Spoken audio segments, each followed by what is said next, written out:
नमस्कार दोस्तों, स्वागत है आपका हमारे शो पे। शो का नाम है माँ बाप या भगवान। शो की शुरुआत करेंगे हम एक अजीब सी विडंबना से जो आजकल के चैनलों पर दिखाई जा रही है। किस समाज में रह रहे हैं हम, जहां पर कुछ एक एंकर जो परोस देते हैं उसी चीज को सत्य मान लिया जाता है बिना उसकी गहराई में गए हुए। लेकिन आज के शो पर हम आपको कराएंगे सच्चाई से रूबरू। यहाँ जहाँ पर सारे पात्र बिल्कुल सच्चे हैं, जहाँ पर ना तो कुछ एंकर की खलखलाहटों में उनकी आवाज़ दबाई जाएगी, आपको केवल सिर्फ और सिर्फ सत्य से परिचय कराया जाएगा। कहानी है मध्य प्रदेश के एक बहुत खूबसूरत शहर की, जबलपुर शहर। जबलपुर शहर का एक बहुत ही अच्छा परिवार, छोटा परिवार, खुशी परिवार, जिनकी 38 सालों से जबलपुर के आशीर्वाद मार्केट के अंदर एक कपड़े की दुकान है, कंचन काया के नाम से। घर के मुखिया हैं जिनका नाम है विष्णुकांत जी, उनकी एक प्यारी सी श्रीमती जिनका नाम है विभा गुप्ता जी, एक प्यारा सा बच्चा जिसका नाम है वैभव गुप्ता जी। कड़ी मेहनत करके बच्चे को उन्होंने अपने पैरों पर खड़ा किया, बीटेक NIT से करवाई, और जो कि आजकल के युवाओं की जॉब का एक सपना होता है, रिलायंस इंफ्रास्ट्रक्चर के अंदर उनकी जॉब लगी। ना सिर्फ जॉब लगी बल्कि वो एक असिस्टेंट मैनेजर की जॉब पर थे। जी हाँ, लेकिन यदि आप सोचिए कि एक दिन ऐसा आता है जब इतनी अच्छी जॉब पर बच्चा जो अपनी सारी ख्वाहिशें पूरी कर सकता है, जो कि आजकल के भौतिकता के अंदर जो भी हम लोगों की इच्छा होती है, जैसे कि मेरी इच्छा है कि मेरे पास में एक ऑडी कार हो, एक आलीशान बंगला हो, और मैं बहुत कुछ पैसा कमा करके हमारी सारी यूरोप टूर पे जाऊं, ये सारी इच्छाएं पूरा कर सकते हैं। उसको छोड़ करके वो एक दिन साधु बन जाता है। जी हाँ, ये कोई कहानी नहीं, हकीकत है। और आज हमारे साथ में सभी पात्र यहाँ पर मौजूद हैं। सो मैं आपको उन सब से परिचय करवाना चाहूँगा। विष्णुकांत जी, स्वागत है आपका हमारे शो पर। विभा जी, स्वागत है आपका हमारे शो पर। और वैभव जी, आपका भी स्वागत है हमारे शो पर। विष्णुकांत जी, मेरा सबसे पहला प्रश्न जो आपसे आता है कि आपका जो बच्चा जो कि जीवन में बहुत कुछ कर सकता था, रिलायंस इंफ्रास्ट्रक्चर के अंदर उसकी जॉब थी, आपके दिल पर, आपके मस्तिष्क पर उस समय क्या दर्द और क्या तनाव हुआ जब उन्होंने ये निर्णय बताया कि वो मंदिर जा रहे हैं और ये अपनी जो लोगों की सपनों की जॉब है उसको छोड़ करके अब एक सन्यासी बनने वाले हैं? तब आपको कैसा लगा?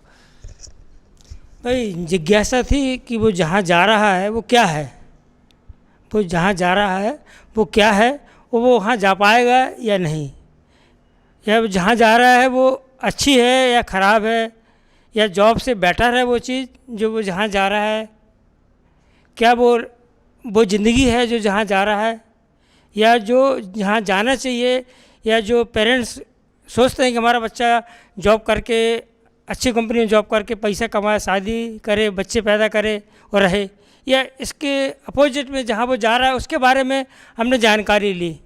जब हमने जानकारी ली कि जो बच्चा जा रहा है वो अच्छी जगह जा रहा है और उसकी इच्छा है, बच्चा पेरेंट्स की प्रॉपर्टी नहीं होती है, बच्चा पेरेंट्स की प्रॉपर्टी नहीं होती। जब सारे डिसीजन, सारे क्षेत्रों के डिसीजन बड़े होकर वो खुद ले सकता है, तो ऐसे डिसीजन भी वो ले सकता है।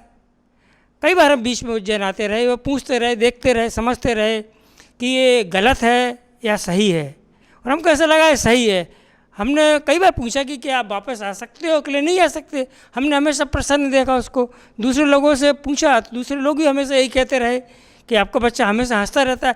अब जहाँ वो बच्चा हंस रहा है वो चीज़ अच्छी है, या शाम को ऑफिस से आके टेंशन करे कि आज ये हो गया, आज हमारे जूनियर ने ये कहा, आज हमारे सीनियर ने ये कहा, हमारा ट्रांसफ़र कर देंगे, हमको ये कर देंगे, हम ऊपर इतना प्रेशर है, वो बेटर है कि बच्चा दिन भर हंस रहा है, वो बेटर है।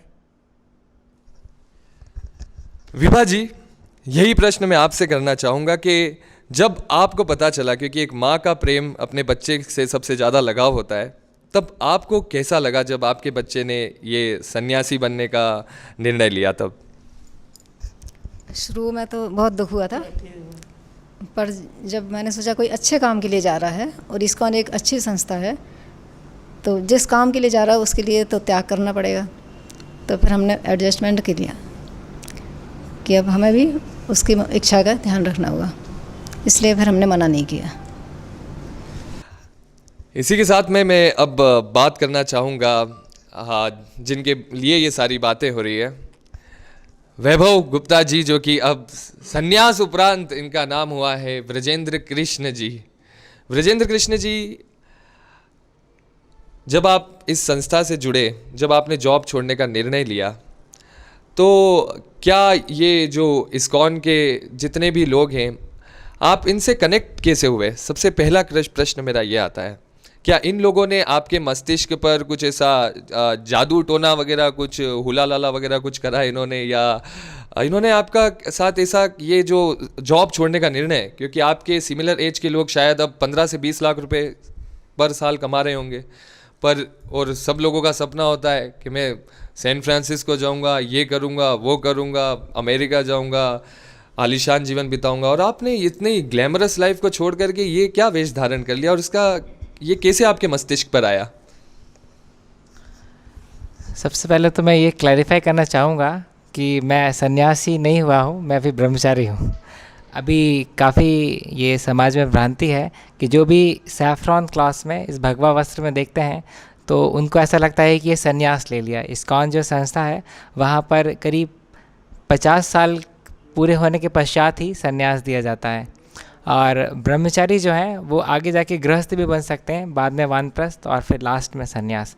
सेकंड क्वेश्चन जो आपका था कि मेरा इस्कॉन से कनेक्शन कैसे स्थापित हुआ, तो वो इस प्रकार से था कि जब मैं कॉलेज में पढ़ रहा था तो उस टाइम पे इस्कॉन के कुछ डिवोटीज़ से मेरा इंटरेक्शन हुआ, उन्होंने कुछ बुक्स भी दी, और मैं तो ऐसा सच उतना स्पिरिचुअलिटी में बिलीव नहीं करता था, पर मैं लॉजिकल चलता था, और कोई भी इलॉजिकल चीज़ को मैं डिस्कार्ड करता और लॉजिकल चीज़ को एक्सेप्ट करता। ये मेरी लाइफ का पैटर्न अभी से नहीं, शुरुआत से ही था।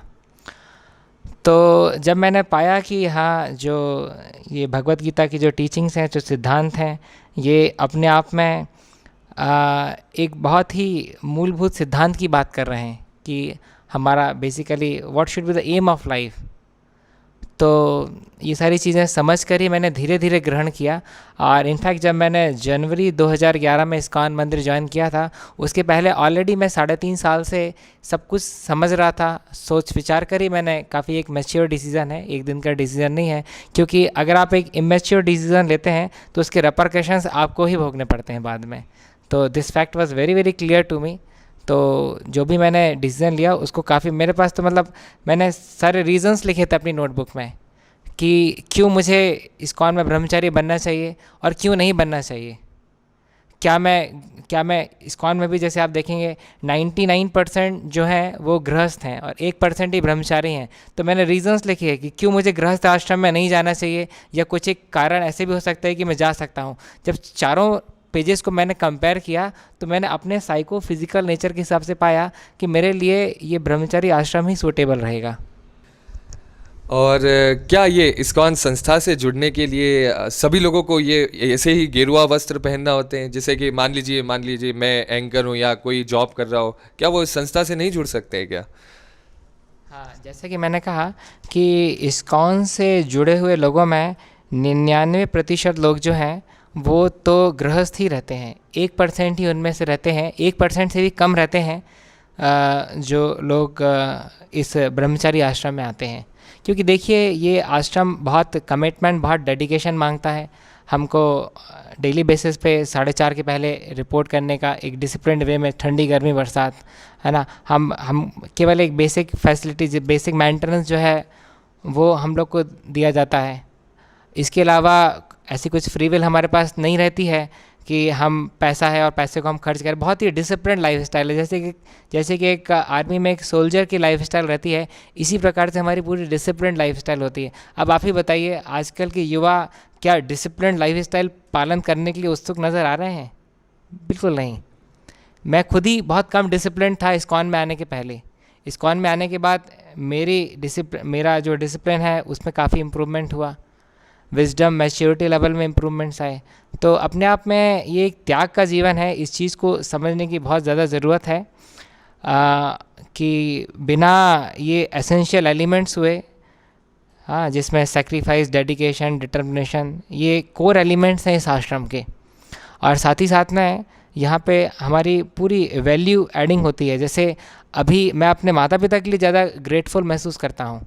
क्यों? क्योंकि वो विज़न मुझे भगवत गीता या इस्कॉन से मिला, why we should be grateful towards parents.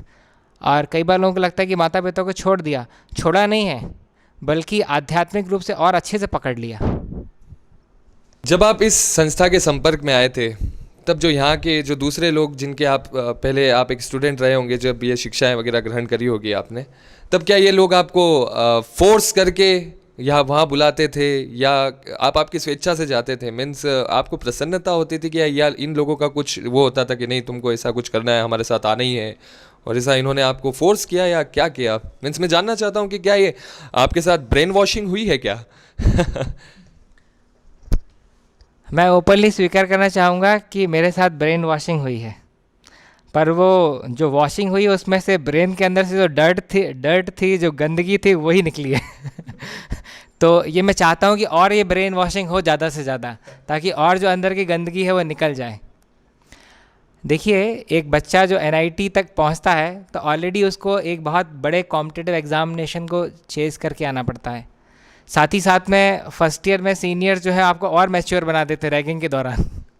उसके बाद फिर कैंपस इंटरव्यूज़ में आपको एक टैलेंट का प्रदर्शन करना पड़ता है, तब जाके कंपनी कॉन्फिडेंट होती है कि हाँ, इस बंदे को हमको इनिशियल पैकेज 5.5-6 लाख रुपए देना है। आपको वहाँ पे अपनी काबिलियत का प्रदर्शन करना पड़ता है।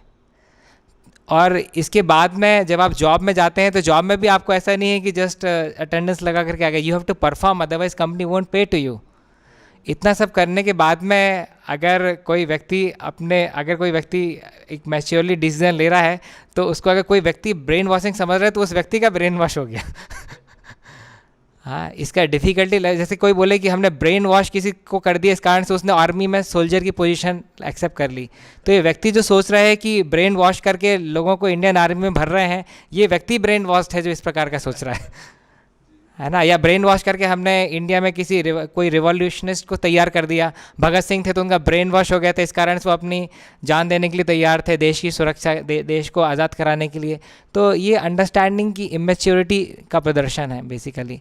और कोई भी व्यक्ति अगर मेरे साथ आधा घंटे 1 घंटे बैठता है तो काफ़ी ज़्यादा इंस्पायर होकर के जाता है। तो एक ब्रेन वॉश्ड व्यक्ति अगर सोसाइटी को इंस्पायर कर सकता है, तो मैं तो कहूँगा ब्रेन वॉशिंग एक पॉजिटिव टर्म के रूप में यूज़ किया जाना चाहिए, ना कि नेगेटिव। इनका अब आपके साथ में कैसा संपर्क है? क्या ये आपसे बात करते हैं, मिलने आते हैं, आपकी कुछ पूछते पाछते हैं, कि बस ऐसे ही भूल गए, आपको छोड़ दिया इन्होंने? अब ये पूछते तो हैं और इनके साथ वाले भी पैर पड़ते हैं तो हमको अच्छा नहीं लगता है मतलब पूरा सम्मान मिलता है, पूरी बातें होती हैं, फ़ोन पे जब भी बात करो अवेलेबल रहते हैं।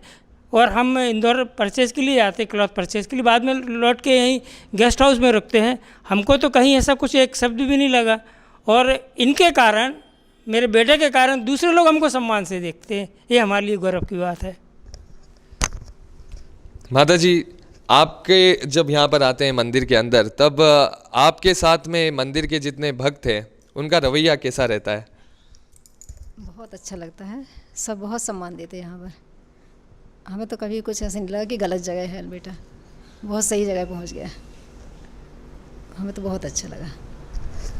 और वैभव जी, अभी ये जो प्रश्न मैंने आपके माता पिता से पूछा, मैं आपसे भी यही प्रश्न पूछना चाहता हूँ कि आपका इन लोगों के साथ में कैसा संपर्क है? आप इनसे किस तरह से बातें करते हैं, या इनकी देखभाल का कुछ पूछते हैं या नहीं पूछते हैं, या सिर्फ आप अपने ये भक्ति जीवन में ही इंक्लूड रहते हैं, इनको आप भूल गए हैं?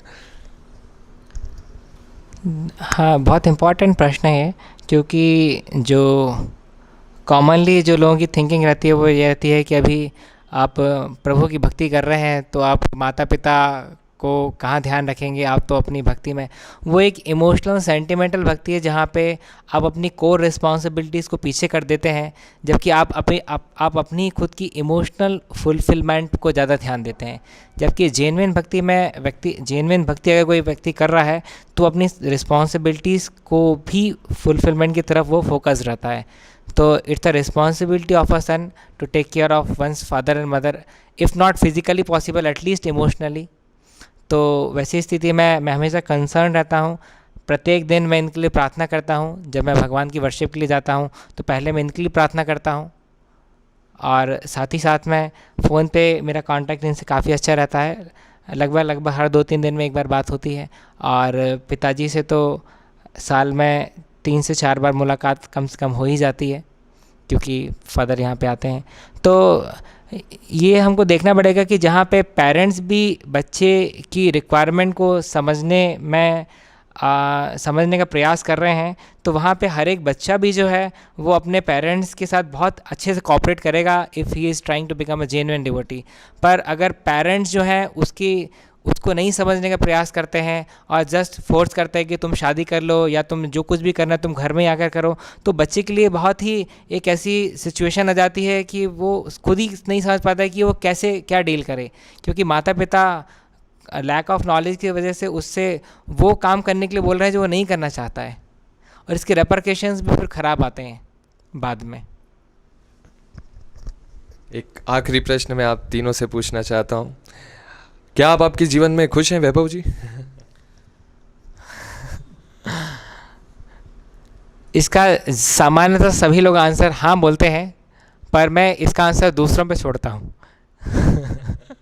क्योंकि जिस प्रकार से एक हाउ आर यू का आंसर डिफ़ॉल्ट फाइन होता है, उसी प्रकार से ये प्रश्न जनरली किसी से पूछा जाता है तो हाँ बोलता है, परंतु ये मैं नहीं बल्कि बाकी सारे जुड़े हुए लोग मुझे बोलते हैं कि आप इतने खुश क्यों नज़र आते हैं।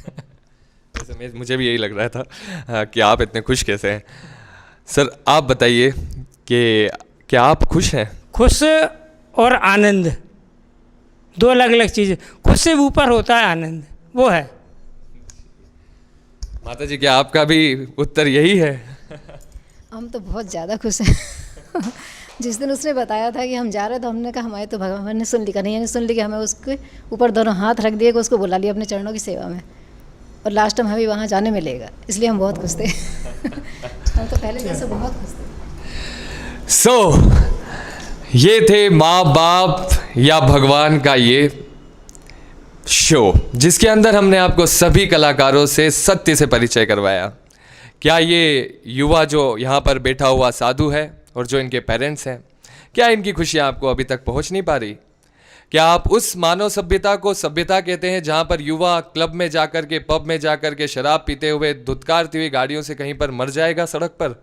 या ऐसे जीवन में जहाँ पर लोग सुबह 4 बजे से उठ करके एक ऐसा जीवन बिता रहे हैं जिसमें वो समाज को जो ये उस रिलायंस इंफ्रास्ट्रक्चर के अंदर ना दे सकते, वो उससे कहीं ज़्यादा चीज़ उस समाज को दे रहे हैं। अब आप खुद बनिए जज, मेरा काम था बताना। आशा है आपको ये शो काफ़ी पसंद आया होगा। पसंद आया हो तो प्लीज़ लाइक कीजिएगा और इसको इतना शेयर कीजिएगा कि ये हर एक कोने तक पहुँचे जहाँ पर वो लोग इसे जज करें। हम आपसे कुछ नहीं कह रहे। इस शो को देखने के लिए आपका बहुत बहुत धन्यवाद।